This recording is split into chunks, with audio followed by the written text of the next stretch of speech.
Sejam bem-vindos ao canal Falando Sério. Eu sou.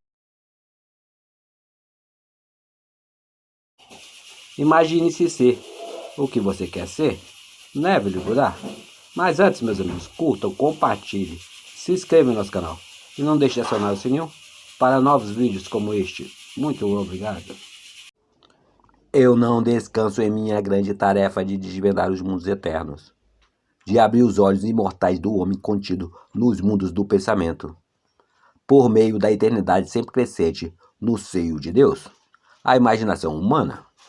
William Blake, Jerusalém 5, versículo 18 ao 20. Certas palavras, com o passar do tempo, acumulam tantas conotações estranhas que, por fim, quase perdem o seu verdadeiro significado. Tal palavra é a imaginação. Esta palavra serve para descrever vários tipos de ideias, algumas delas diretamente opostas uma à outra. Fantasia, pensamento, alucinação, desconfiança. De fato, tão vasta é a sua aplicação e tão variados são os seus significados que a palavra imaginação não define um status e nem possui um significado fixo. Por exemplo, às vezes pedimos a um homem para usar a sua imaginação, indicando que a sua atual perspectiva é muito limitada e, portanto, não é suficiente para realizar a sua tarefa. Logo em seguida, lhe dizemos que suas ideias são pura imaginação, expressando assim que suas ideias são infundadas. Dizemos que uma pessoa ciumenta ou desconfiada é vítima de sua própria imaginação, insinuando que os seus pensamentos são falsos. No minuto seguinte, damos a um homem o mais alto tributo, destacando-o como um homem de grande imaginação. E assim, a palavra imaginação não possui nenhum significado definido.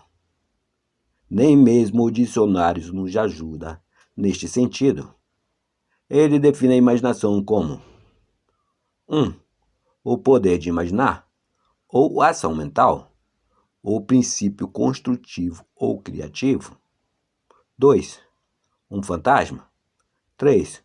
Uma crença ou noção infundada. 4. Planejamento, protagem ou esquema de construção mental. Eu associei e defini a figura central dos evangelhos como a imaginação humana, o poder que torna possível o perdão dos pecados e a realização dos nossos objetivos inevitável. Todas as coisas foram feitas por ele, e sem ele, nada do que existe teria sido criado. João 1, versículo 3. Há apenas uma única coisa no mundo: imaginação. Todas as outras são apenas deformações da mesma. Ele é desprezado e rejeitado pelos homens, o homem das dores, e conheceu o seu sofrimento. Isaías 53, versículo 3. A imaginação é a porta de entrada para a realidade. O homem, disse Blake, é tanto a arca de Deus como um fantasma da terra e da água. Naturalmente, ele é apenas um órgão natural sujeito aos sentidos. O corpo eterno do homem é a imaginação. Ela é o próprio Deus em si, o corpo divino. Jesus, nós somos seus membros. Eu não conheço melhor e mais verdadeira definição de imaginação que a de Blake. Através da imaginação, nós temos o poder de sermos qualquer coisa que desejarmos ser. Através da imaginação, podemos desarmar e transformar a violência do mundo. Nossos relacionamentos mais íntimos, assim como os mais casuais, se tornam imaginativos quando despertamos para o mistério escondido atrás dos tempos, que Cristo, em nós, é a nossa imaginação. Nós descobrimos então que à medida que vivemos pela imaginação é que nós verdadeiramente podemos dizer que vivemos. Afinal, eu quero que este livro seja o mais simples, o mais claro e o mais franco trabalho que eu possa fazer e que eu possa encorajá-lo a trabalhar de maneira imaginativa para que você possa abrir os olhos imortais dentro do mundo dos seus pensamentos, onde você vê a todos os desejos do seu coração como grãos maduros, prontos para a colheita. Eu vim para que tenham vida e a tenham em mais abundância. João 10, versículo 10. A vida abundante que Cristo nos prometeu já é nossa. Podemos experimentar agora, mas não enquanto nós não tivermos a Cristo como sentido da nossa imaginação.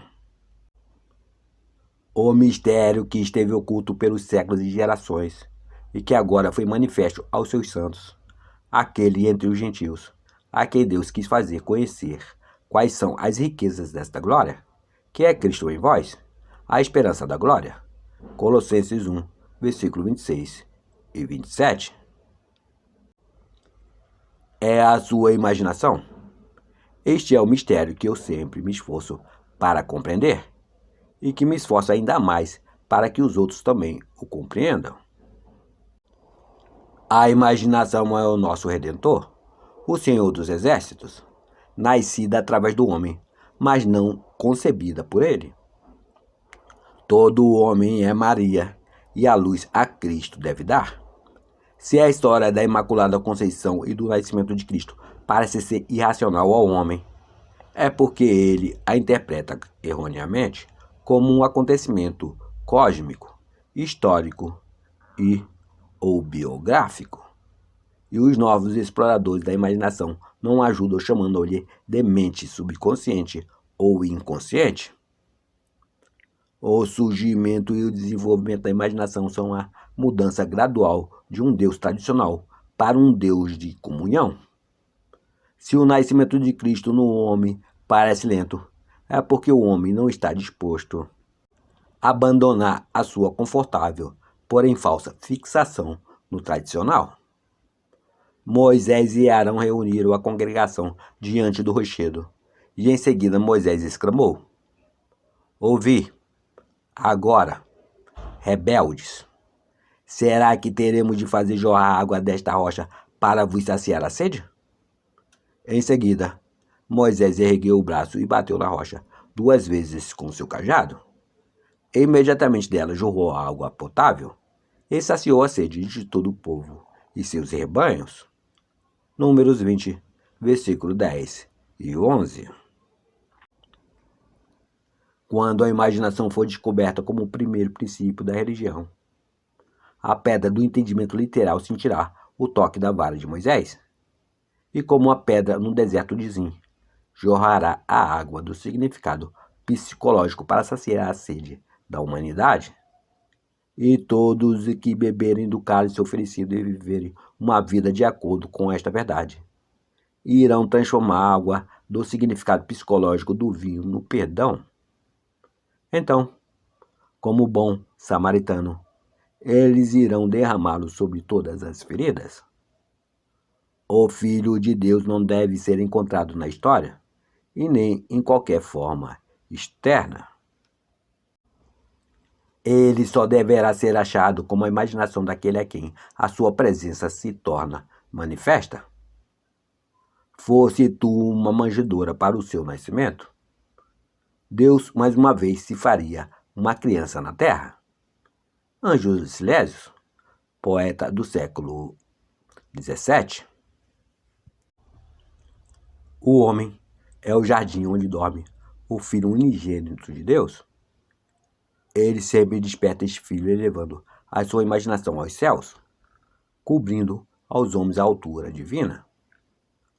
Nós devemos seguir a imaginação mais do que o melhor que conhecemos. No momento em que o homem despertar para a sua vida imaginativa, ele deve realizar o teste para a sua filiação. Pai, revele o teu Filho em mim. James Montgomery. Isto agrada a Deus, que me separou do ventre de minha mãe e me chamou pela sua graça. Gálatas 1, versículo 15. O teste supremo de filiação é o perdão dos pecados. O teste que sua imaginação é Jesus Cristo, o Filho de Deus, é a sua capacidade de perdoar os pecados. Pecado significa perder a marca em sua vida, estar aquém do seu ideal, não alcançar os seus objetivos. O perdão significa a identificação do homem com o seu ideal ou seu objetivo na vida. Esta é a função do despertar da imaginação, o seu supremo triunfo, pois ele testa a capacidade do homem de adentrar e comungar com a natureza oposta do seu estado. Que digo fraco? Eu sou forte. Jó 3, versículo 10. Racionalmente, isto é impossível. Somente uma imaginação despertada pode adentrar e comungar com a natureza do seu próprio oposto. Esta concepção de Jesus Cristo ser a imaginação humana levanta uma série de questões fundamentais. Seria a imaginação um poder suficiente não só para permitir-me assumir que eu sou forte, mas também um poder que me torne capaz de executar tal ideia? Suponha que eu deseje estar em algum outro lugar ou em alguma outra situação. Poderia eu, imaginando-me em tal estado ou lugar, alcançar a sua realização física? Suponha que eu não possa pagar por uma viagem e suponha que meu atual estado social e financeiro se oponha a essa ideia que eu quero realizar. A imaginação sozinha seria suficiente para realizar esse desejo? A imaginação compreende a razão? Por razão, quero dizer deduções a partir das observações dos sentidos. Ela compreende o mundo dos fatos externos?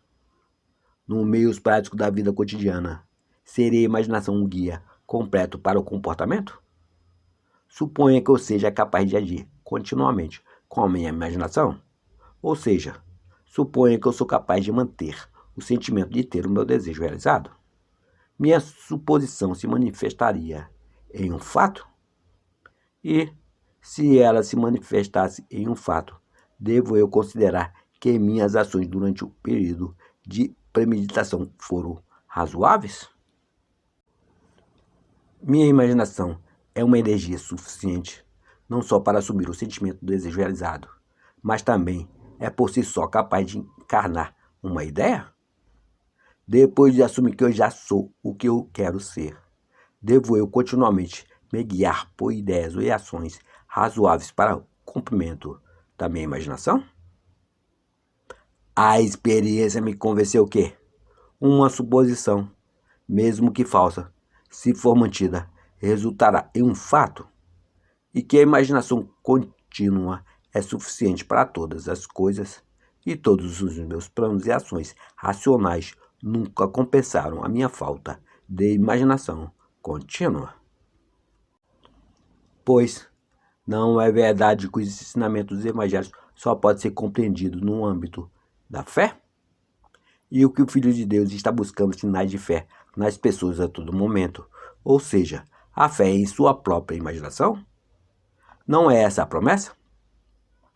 Tudo quanto em oração pedides, tenha fé que já o recebestes, e assim vos sucederá. Marcos 11, versículo 24. Isso não é o mesmo que dizer, imagine que você será, e você será? Por acaso, não foi em um estado imaginário que Moisés perseverou como quem vê aquele que é invisível? Hebreus 11, versículo 27. Não foi no poder de sua própria imaginação que ele perseverou? A verdade depende da intensidade de sua imaginação e não dos fatores externos. Fatos são frutos que testemunham o uso ou desuso da imaginação. O homem se torna aquilo que ele imagina. Ele autodetermina a sua história. A imaginação é o caminho, a verdade e a vida revelada. Não conseguimos assimilar a verdade somente com a mente lógica, onde o homem natural dos sentidos vê um broto, a imaginação vê crescer uma rosa. A verdade não pode ser abrangida somente pelos fatos. À medida em que despertamos para a sua vida imaginativa, descobrimos que imaginamos uma coisa é o mesmo que criá-la, e que um julgamento verdadeiro não precisa estar em conformidade com a realidade externa a que ele se refere.